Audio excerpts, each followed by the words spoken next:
Soy nacido en California, San Diego, para ser exacto.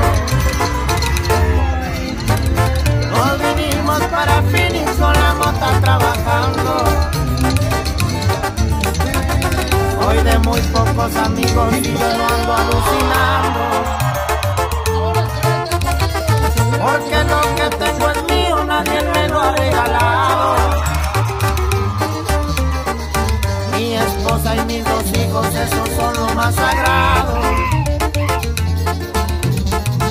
En el Mustang 5.0 me verán pasando. Mando saludos al Jesse que siempre está albergado.